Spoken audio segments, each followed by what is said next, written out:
Entah itu akan menjadi luar biasa atau justru mengerikan. Saya tidak mengerti. Saya benar. Tapi ada satu hal yang pasti. Kita tidak punya hak untuk menentukan pilihan. Tidak ada keraguan bahwa Go adalah permainan papan paling rumit yang pernah ada. Tujuannya sederhana, mengepung lebih banyak area daripada musuh. Dikatakan sebagai permainan papan tertua yang masih dimainkan hingga saat ini, telah dimainkan oleh manusia selama 2.500 tahun terakhir.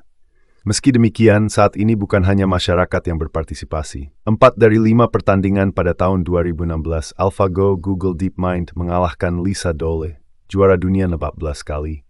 Jika sebuah mesin dapat secara konsisten mengalahkan seseorang dalam permainan seperti catur, hal itu biasanya tidak dianggap luar biasa.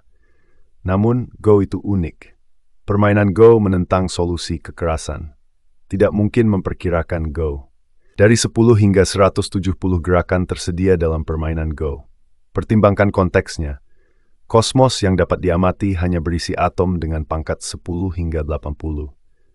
Untuk melatih AlphaGo, kami menggunakan data dari game Go manusia yang sebenarnya, bahwa ia mampu menyaring jutaan permainan, memahami strategi yang digunakan, dan bahkan menghasilkan strateginya sendiri yang benar-benar orisinal, merupakan hal yang luar biasa.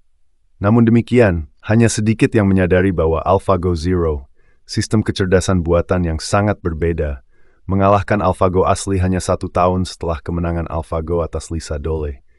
Bukan dalam 4 dari 5 pertandingan, bukan dalam 5 dari 10 pertandingan, tapi skor 100-0 melawan AlphaGo. 100 pertandingan berturut-turut. Apa yang paling luar biasa? Ia menemukan cara bermain tanpa bantuan manusia. Metode ini mengungguli semua pendahulunya. Mengapa? Itu di luar batas pemahaman manusia. Baik informasi numerik maupun statistik tidak diberikan. Setelah hanya 40 hari pelatihan, AlphaGo Zero mengungguli AlphaGo sebelumnya hanya dengan menggunakan prinsip paling dasar. Ini menggantikan strategi dan informasi selama 2.500 tahun hanya dalam 40 hari. Saat ini ia dianggap sebagai pemain Go terbaik di dunia, meskipun tidak pernah menghadapi lawan lain selain dirinya sendiri. Tidak peduli seberapa non-manusianya. Mungkin ada lebih banyak informasi non-manusia tentang Go daripada pengetahuan manusia. Tapi tunggu sebentar. Jika AI ini menemukan cara bermain tanpa interaksi manusia, membuat strateginya sendiri, dan kemudian mengalahkan kita menggunakan teknik tersebut, maka itu akan menjadi konyol. Dan seiring kemajuan teknologi AI, kita akan melihat peningkatan kecerdasan non-manusia. Pada titik tertentu, kecerdasan kita akan menjadi minoritas, bahkan mungkin dalam kisaran mikroskopis. Tidak ada masalah sama sekali. Kita cukup menonaktifkannya, bukan? Coba pikirkan saja. Mengapa hewan prasejarah seperti simpans dan Neanderthal tidak memperingatkan kita ketika kita mulai menguasai bumi? Kita tidak bisa mematikan internet begitu saja jika AI benar-benar pintar dan belajar secara online. Anda tidak dapat mematikannya. Lalu bagaimana jika kita tidak bisa lepas dari AI yang terus-menerus dan secara eksponensial mengungguli manusia dalam hal kecerdasan? Misalkan kita manusia pada akhirnya menghalanginya, dan AI. Gambaran mental banyak orang tentang kecerdasan buatan mencakup mesin yang sangat cerdas. AI yang bermanfaat bagi umat manusia, namun berpotensi memusnahkan kita kapan saja. Namun apakah hal ini benar-benar akan membuahkan hasil? Media, khususnya Hollywood, cenderung menggambarkan kecerdasan buatan sebagai mesin jahat dibandingkan makhluk yang membantu. Mengabaikan TARS di antar bintang, tentu saja. Dia sungguh luar biasa. Setelah saya mengeluarkan Anda dari airlock, Anda dapat menggunakannya untuk menavigasi kembali ke kapal. AI mencakup lebih dari apa yang terlihat. Masih banyak lagi jenisnya, masing-masing memiliki fungsi uniknya sendiri. AI yang lemah atau kecerdasan sempit buatan adalah satu-satunya AI yang telah dikembangkan manusia sejauh ini. Ini memberi kesan bahwa itu tidak terlalu bagus, tapi percayalah ketika saya mengatakan bahwa itu sebenarnya bagus. Kecerdasan buatan AI yang dilatih untuk melakukan satu tugas saja disebut AI sempit. AlphaGo adalah salah satu jenis kecerdasan buatan. AI sempit unggul dalam pengenalan suara dan pemrosesan gambar, serta dalam memainkan permainan sederhana seperti Go atau catur, dan yang lebih rumit seperti Dota 2. Kecerdasan buatan yang dikembangkan oleh OpenAI memusnahkan pemain profesional Dendi 2-0 di kejuaraan dunia internasional 2017. Mirip dengan AlphaGo Zero, game ini tidak diajarkan. Ia belajar sendiri setelah jutaan tahun bermain satu lawan satu dengan dirinya sendiri. Dari awal yang kikuk, secara bertahap ia memperoleh keterampilan berjalan yang melebihi kemampuan manusia. Pengguna Spotify akan melihat bahwa layanan ini menghasilkan daftar putar yang dipersonalisasi setiap hari tergantung pada kebiasaan mendengarkan mereka. Dengan mengamati pembelian Anda, Amazon dapat menyesuaikan rekomendasi produknya dengan lebih baik untuk Anda. Namun, tampaknya AI ini seringkali mengajarkan dirinya sendiri cara melakukan tugas tersebut. Bagaimana hal itu bisa dilakukan? Sebenarnya itu semua berkat pembelajaran mesin. Bidang yang mempelajari cara mengajar komputer untuk belajar dan bernalar seperti manusia dikenal sebagai pembelajaran mesin. Secara umum, pembelajaran mesin dapat dianalogikan dengan cara bayi belajar. Kita memulai hidup kita dari kecil, meratap bakso. Dengan latihan, kita bisa menjadi siswa yang lebih baik. Lebih banyak pengetahuan dan data diambil melalui pengamatan dan pertukaran kami. Secara keseluruhan, kami berhasil menjadi sangat cerdas. Jaringan saraf adalah metode paling terkenal untuk memprogram komputer agar bertindak seperti otak manusia. Meskipun pikiran kita secara alami berbakat dalam memecahkan masalah, penting untuk diingat bahwa setiap sel di otak Anda bertugas menyelesaikan sebagian kecil dari masalah kompleks ini. Setiap neuron di otak Anda menjalankan fungsi tertentu yang berkontribusi terhadap solusi keseluruhan suatu masalah, seperti jalur perakitan.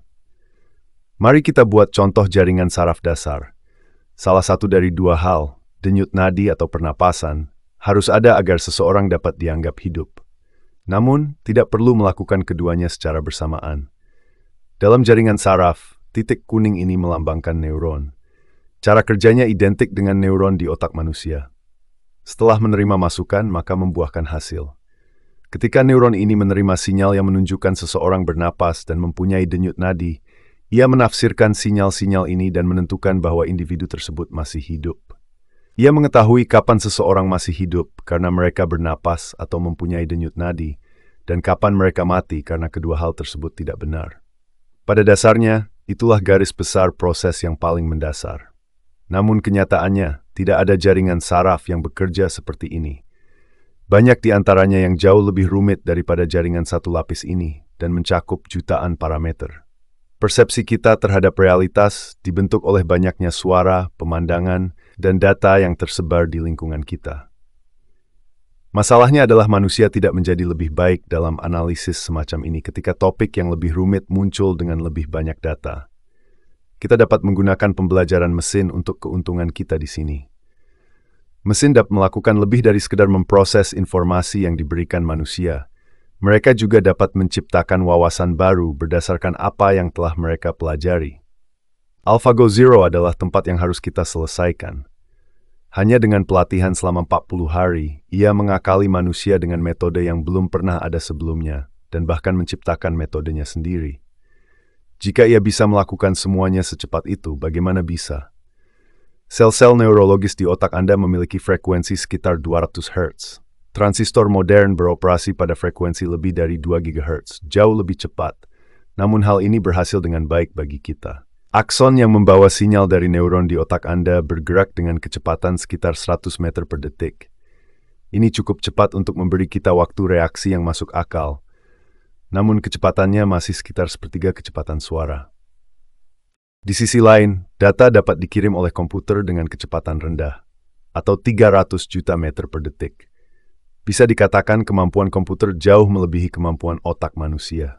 Sebuah komputer dapat menyelesaikan penelitian tingkat manusia, simulasi, atau apapun selama 20.000 tahun yang diajarkan untuk dilakukan hanya dalam 7 hari. Memasukkan otak ke dalam tengkorak Anda sangatlah penting. Ada batasan maksimum pada potensi kapasitas penyimpanannya. Sebuah ruangan, atau mungkin seluruh bangunan, tidak boleh memuat komputer. AI yang lemah tentu saja tidak memerlukan pusat data secara keseluruhan. Sama seperti OpenAI, yang diperlukan hanyalah stick USB. Namun, kekuatan yang lebih besar mungkin diperlukan untuk AI yang lebih cerdas. Ketika AI dapat belajar dan beradaptasi dengan situasi baru, kami menyebutnya Artificial General Intelligence. Tujuan kami adalah mencapai AGI yang secerdas manusia. Namun ada masalah, semakin jauh kita menyelidikinya, tampaknya semakin sulit untuk mencapainya. Renungkan sudut pandang Anda. Untuk memberikan jawaban yang jelas dan ringkas terhadap subjek yang kompleks, pertama-tama Anda harus menyaring banyak ide dan pengamatan yang tidak berhubungan. Komputer tidak benar-benar mampu melakukan hal ini. Soalnya, komputer bisa memproses data dengan kecepatan cahaya, tapi manusia tidak bisa. Namun, segala sesuatunya bisa direncanakan.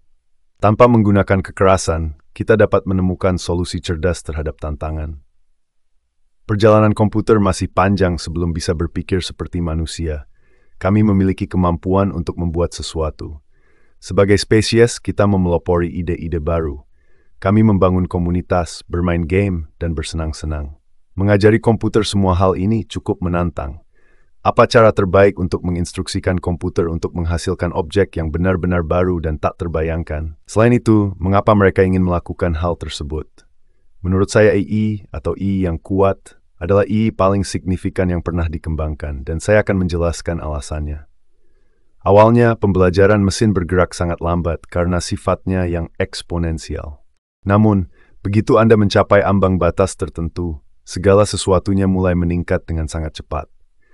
Ada kesenjangan jutaan kali lebih besar antara AI yang lemah dan kuat dibandingkan antara AI yang kuat dan sangat cerdas.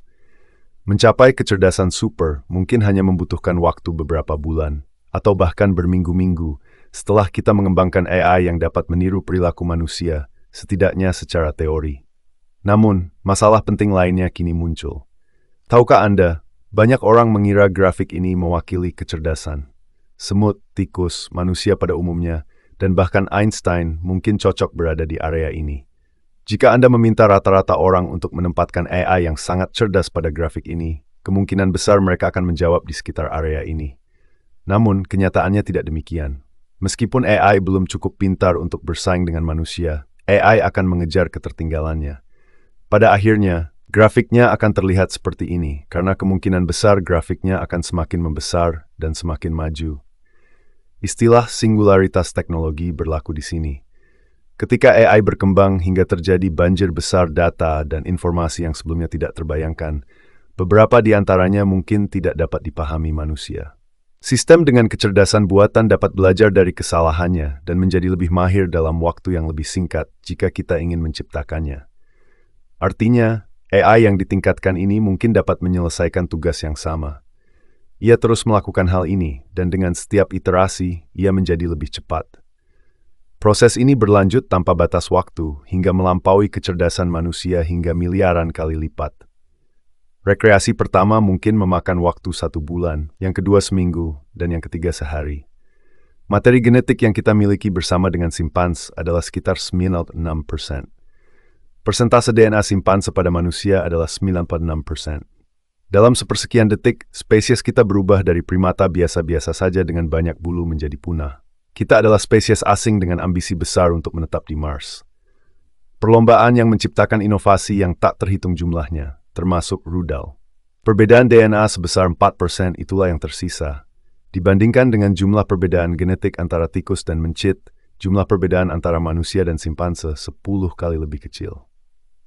Seluruh nasib mereka tampaknya ada di tangan kita, padahal kita hanya berbeda 4% dari mereka. Kami hanya membangun McDonald's di atas habitat simpanse jika itu yang Anda inginkan. Tolong jangan bertanya.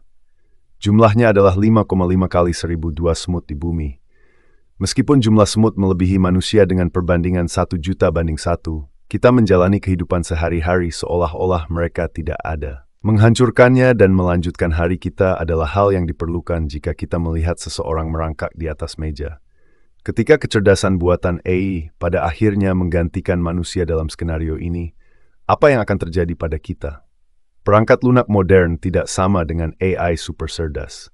Berbeda dengan kepercayaan umum bahwa komputer dapat diprogram untuk melakukan apa yang diinginkan manusia, kecerdasan buatan AI modern mampu melakukan tugas-tugas baru dan menyempurnakan tugas-tugas yang sudah ada melalui proses pembelajaran mesin. Interaksi dengan orang lain menjadi tidak berguna setelah beberapa saat. Mungkin orang-orang akan melakukan yang sebaliknya dan memperlambatnya, bukannya mempercepatnya. Kita perlu berhati-hati dalam persiapan kita. Hal pertama yang harus dilakukan menurut Sam Harris adalah menolak akses internet. Apakah Anda yakin ingin mengurung makhluk ini? Jadi, Anda lebih suka jika tetap tersegel, bukan? Namun Anda ingin memikatnya. Anda harus memeriksa apakah ia mencoba melarikan diri. Anda tidak bisa memastikannya, jadi Anda menggunakan apa yang dikenal sebagai metode honeypot untuk memancingnya melakukan tindakan yang akan meningkatkan kekuatannya. Asumsikan demi argumen bahwa kita dapat menginstruksikan AI yang sangat pintar untuk melaksanakan tugas tertentu. Mungkin hanya itu cara paling sederhana dan tercepat untuk memperbaikinya. Penciptaan sistem dengan kecerdasan buatan tidak menjamin bahwa sistem tersebut akan menghasilkan penilaian yang baik. Soalnya orang pintar belum tentu bijak. Kemampuan untuk belajar dari kesalahan seseorang dan menggunakan informasi tersebut untuk memecahkan kesulitan lebih menunjukkan kecerdasan. Sebaliknya, hikmat adalah tentang memanfaatkan pengetahuan saksama dengan seefisien mungkin. Kebijaksanaan adalah kemampuan untuk melampaui sekedar memperoleh pengetahuan dan menggunakan pengetahuan tersebut, idealnya untuk kemajuan orang lain dalam konteks yang berbeda. Bayangkan jika kita menyuruh AI untuk menyelesaikan masalah ini. Membunuh semua kehidupan di bumi akan menjadi solusi paling sederhana terhadap kelaparan dunia. Maka tak seorang pun akan kelaparan lagi. Namun, hal itu jelas bukan hal yang kami inginkan. Untuk menghindari masalah ini, kita perlu melatih AI agar memiliki prinsip moral yang serupa dengan manusia. Sampai batas tertentu, kami ingin itu menyerupai cyborg dengan kecerdasan manusia yang ditingkatkan. Sebagian besar umat manusia sudah menjadi cyborg dan Anda mungkin tidak menyadarinya. Saat ini, masyarakat sudah tidak terlalu bergantung pada biologi dan lebih bergantung pada teknologi. Hal-hal yang bukan bersifat biologis sudah memenuhi pikiran kita. Bagaimana caranya? Saya yakin banyak dari Anda yang menggunakan perangkat itu untuk melihat video ini saat ini. Ponsel. Anda tidak dapat membayangkan hidup tanpa ponsel Anda. Dalam sekejap, ia dapat merespons pertanyaan apapun yang Anda miliki. Namun ada satu masalah. Anda hanya memiliki masukan yang terlalu lamban. Jika kita dapat membangun koneksi bandwidth tinggi antara otak kita dan internet, secara teoritis kita dapat berkomunikasi dengan semua objek di bumi. Neuralink bermaksud untuk mencapai hal ini. Tujuannya adalah untuk membuat renda saraf. Sistem limbik dan korteks adalah dua sistem utama otak Anda, dan keduanya bekerja sama.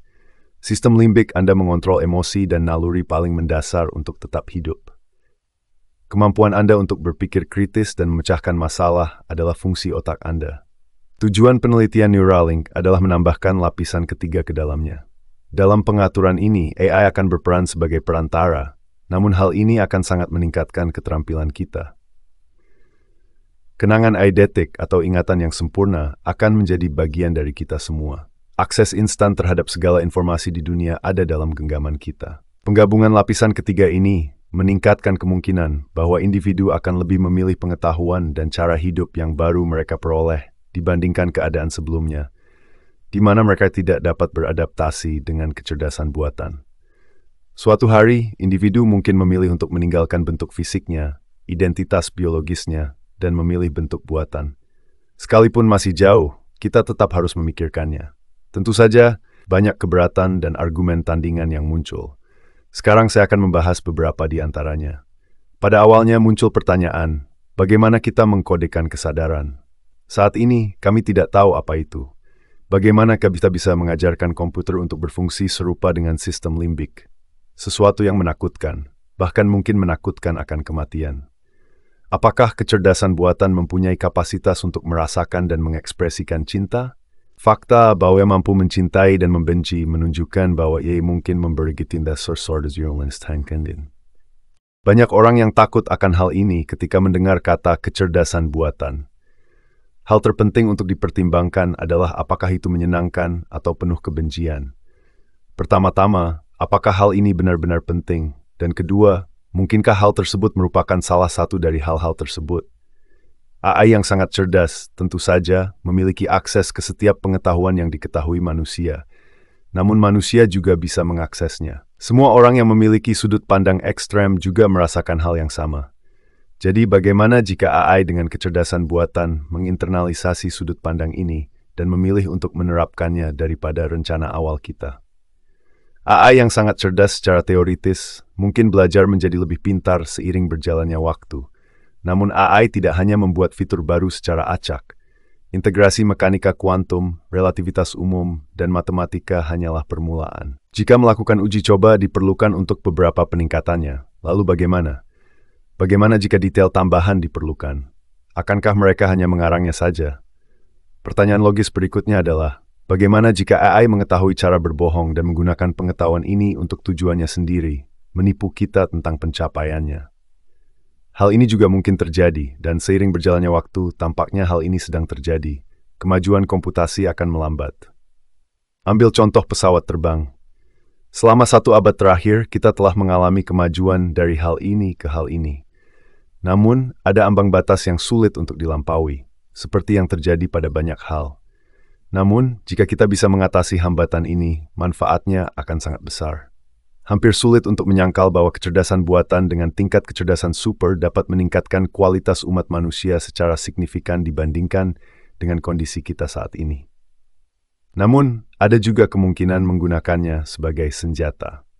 Ingat bagaimana saya menyatakan ini sebelumnya. Jika benda ini dapat mengakses seluruh pengetahuan dunia dan berjalan hanya dalam 1 minggu, benda ini dapat mencapai kemajuan teknologi selama lebih dari 20.000 tahun. Jika Anda menjalankan ini selama 6 bulan, Anda mungkin memiliki peluang untuk mencapai kemajuan ilmu pengetahuan yang setara dengan setengah milenium atau lebih. Ingatlah konsekuensi potensial jika ini jatuh ke tangan yang salah. Dengan memasukkan query ke Google, Anda tidak hanya membocorkan informasi tentang diri Anda dan pemikiran Anda kepada kemungkinan AI, tetapi pada dasarnya Anda juga mengajarkan cara berpikir Anda. Semua pertanyaan dan tanggapan kami dimasukkan ke dalamnya. Jika kita mencoba merancang kecerdasan buatan dengan sistem limbik, hal itu akan mempelajari ketakutan kita. Lebih dari 90% data dunia dihasilkan dalam 3 tahun terakhir saja. Kecerdasan buatan telah berkembang hingga dapat mengidentifikasi wajah, suara, bahasa, dan pada akhirnya menerjemahkan dengan mudah. Pelatihan informasi dan pengetahuan ini bisa terus berjalan hingga seluruh datanya terolah. Pentingnya kecerdasan buatan disoroti oleh alasan ini. Kecerdasan buatan dengan superintelligence akan menjadi produk akhir dari kecerdikan manusia. Suatu penemuan tidak dapat dibatalkan setelah penemuan itu dibuat. Ironisnya, kemajuan teknologi yang berpotensi membuat manusia abadi dan seperti dewa juga bisa menyebabkan kehancuran kita. Banyak orang yang menentang AI karena mereka menganggap AI memiliki kelemahan, sama seperti manusia.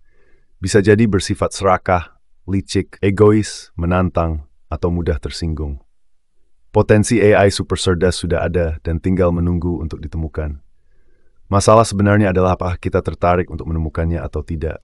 Mempersiapkan diri dengan baik sangatlah penting jika kita menginginkan masa depan yang sempurna dan mengembangkan sistem kecerdasan buatan yang ideal. Untuk membangun AI super cerdas yang ideal, kita memerlukan otak paling cerdas dan rencana paling efektif. Cemerlang.